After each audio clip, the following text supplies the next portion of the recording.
മുട്ടക്കോഴി വളർത്തലേ ശരിക്കും ലാഭകരമാണ്. നല്ല രീതിയിൽ നോക്കുകയാണെങ്കിൽ ഒരു കുഴപ്പമില്ല. ഒരു 100 കോഴി ഉണ്ടെങ്കിൽ നമുക്കൊരു 80 മുട്ട ഡെയിലി ശരാശരി നമുക്ക് കിട്ടും. 100 കോഴി ഉണ്ടെങ്കിൽ അതിനൊരു 10 കിലോ തീറ്റ ഒരു ദിവസം മതി. അപ്പോൾ നിങ്ങൾക്ക് വിൽക്കുന്നതിനനുസരിച്ച് അതിൻ്റെ പ്രോഫിറ്റ് കണക്ക്.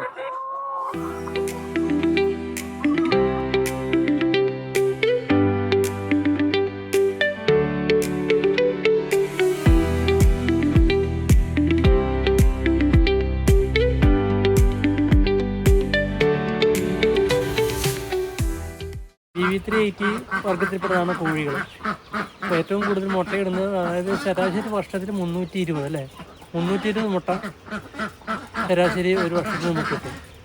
ശരിക്കും പരിചരിക്കുകയാണെങ്കിൽ ഒരു കേടില്ലാത്ത ഇനമാണ് BV83 കോഴികൾ. നല്ല ആരോഗ്യമുള്ള, നല്ല കുറച്ച് പ്രായം ചെല്ലുന്നതും മുട്ടയ്ക്ക് വലിപ്പം കൂടുകയില്ല. നല്ല വലിപ്പമുള്ള മുട്ടകളാണ് BV83 കോഴികളുള്ളത്. ഇവിടെയൊക്കെ പരിചരണം എങ്ങനെ? എന്തെങ്കിലും പ്രതിരോധ ശേഷി വർദ്ധിപ്പിക്കാനൊക്കെ എന്താ ചെയ്യാ? പ്രത്യേകമായിട്ട് ഇതിന്റെ ഒരു നമ്മളൊന്നും ചെയ്യാറില്ല. എല്ലാ 2 മാസം കൂടുമ്പോഴും അവർക്ക് മരുന്ന് കൊടുക്കും. വേറൊരു ടോണിക്കോ കാര്യങ്ങളോ ഒന്നും ഇതുവരെ ചെയ്തിട്ടില്ല.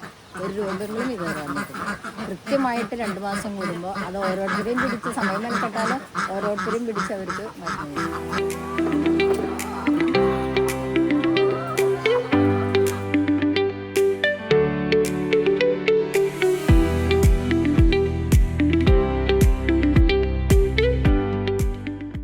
കാട വളർത്തുന്നതാണ് ശരിക്കും ലാഭകരം. കാരണം നമ്മൾ കുറേ കാലം വെയിറ്റ് ചെയ്യണ്ടില്ല. ഇപ്പോൾ ഒരു 4 ആഴ്ച പ്രായമായ കാടനെ വാങ്ങി കഴിഞ്ഞാൽ ഒരു 2 ആഴ്ച കഴിഞ്ഞാൽ ഒരു മുട്ടയിട്ട് തുടങ്ങും. അപ്പോൾ ഒരു 100 കാട ഉണ്ടെങ്കിൽ അങ്ങനെ പോയാലൊരു 10-80 മുട്ട ഡെയിലി നമുക്ക് കിട്ടും. അത് 3 രൂപ തോതിൽ കൊടുക്കുകയാണെങ്കിൽ അതിനനുസരിച്ച് ഇപ്പോൾ ഒരു 100 കാട ഉണ്ടെങ്കിൽ ഡെയിലി 100 രൂപ നമുക്കതിൽ ഉണ്ടാക്കാൻ പറ്റും. 100 രൂപ എന്ന് പറയുമ്പോൾ നിസ്സാരമാണ്. പക്ഷേ ഒരു മാസം ആകുമ്പോൾ 3000 രൂപയെ. അത് 100, 200, 1000 നമ്മുടെ കപ്പാസിറ്റിക്ക് അനുസരിച്ച് കൂട്ടാം. പക്ഷേ മാർക്കറ്റ് കണ്ടെത്തുക എന്നുള്ളതാണ്. മാർക്കറ്റ് കണ്ടെത്തിയിട്ട് വേണം നമ്മളിത് തുടങ്ങാൻ. 100 കാടമുട്ട ചിലവാകും ബുദ്ധിമുട്ടുണ്ടാവില്ല. പക്ഷെ 500ഉം 1000 ഒക്കെ ഡെയിലി വരുമ്പോൾ 4 ദിവസം മുടക്ക വന്നു കഴിഞ്ഞാൽ പണി കിട്ടും. അപ്പോൾ അതൊക്കെ നമ്മൾ നോക്കിയും കണ്ടും ചെയ്യണം.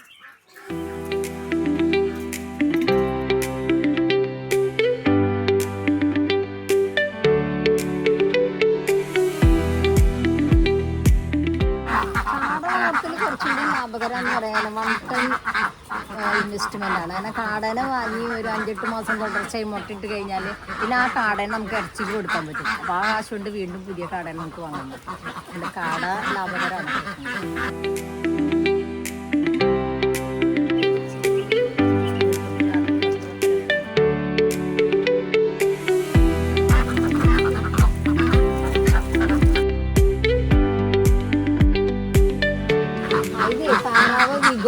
വിഗോവ ഒട്ടൊക്കെ കുറച്ച് യൂസ് ചെയ്യണ്ട. നല്ല വലിയ മുട്ടയാണ്. കുറേ നാളുകളിലും പറ്റുന്നില്ല. കുഞ്ഞുങ്ങളൊക്കെ നമ്മൾ യൂണിവേഴ്സിറ്റിയിൽ വന്നു 20 ദിവസം പ്രായമായത്.